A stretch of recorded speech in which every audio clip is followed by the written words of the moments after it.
I was cleaning out the hall closet to make room for our new winter coats when a small, locked metal box fell from the top shelf and burst open on the floor. I stood there staring at a stack of legal documents and a passport that didn't belong to anyone in our household, at least not under the names I had known for the last 6 years. My husband Julian was in the backyard mowing the lawn, completely unaware that his entire past was currently scattered across the hardwood in front of me. I felt a cold, numbing sensation spread from my chest to my fingertips as I looked at a photo of him with a woman and 2 children I had never seen before in my life. Julian and I met in a small town 3 states away, and he always told me he was an only child whose parents had passed away in a tragic car accident when he was 20.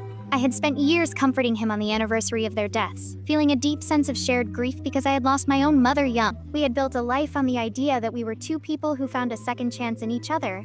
But the documents on the floor told a story of a man who had walked away from a family and a different name without ever looking back. The betrayal didn't just hurt, it made me question if the man I loved even existed or if he was just a character he had created to hide from his own shadow. I heard the lawnmower shut off and the back door creak open, followed by the sound of Julian whistling as he wiped his boots on the mat. I didn't move from the floor. I just sat there with the stranger's passport in my hand, waiting for him to round the corner into the hallway. When he saw me, the color drained from his face so fast it was like he had seen a ghost, and the bag of gardening supplies he was holding hit the floor with a heavy thud. He didn't try to make an excuse at first. He just stood there with his mouth slightly open, looking at the evidence of his double life as if he were seeing it for the first time himself. "Who are these people, Julian, and why is your name listed as David on this birth certificate?" I asked. My voice barely a whisper because I was afraid I would shatter if I spoke any louder. He took a step toward me, reaching out a hand, but I flinched away and scrambled to my feet, clutching the documents to my chest. He started talking about a life he had left behind because of a debt he couldn't pay, and a family that was better off without his mistakes trailing after them. He told me he changed his name to protect me, as if lying to me every single day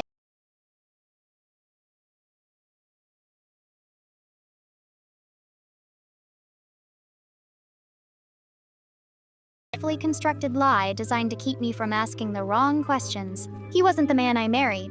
He was a fugitive from his own responsibilities, and I was just the accomplice he had tricked into helping him hide. I felt a surge of anger that finally broke through the numbness, and I told him to get out of the house before I called the number on the legal documents I was holding. He tried to argue, telling me that he loved me and that our life together was the only thing that was real, but I couldn't hear him over the sound of my own heart breaking.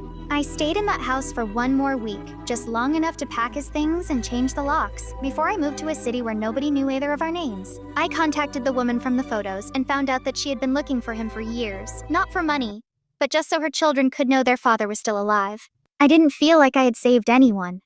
I just felt like I had finally woken up from a dream that turned out to be a nightmare.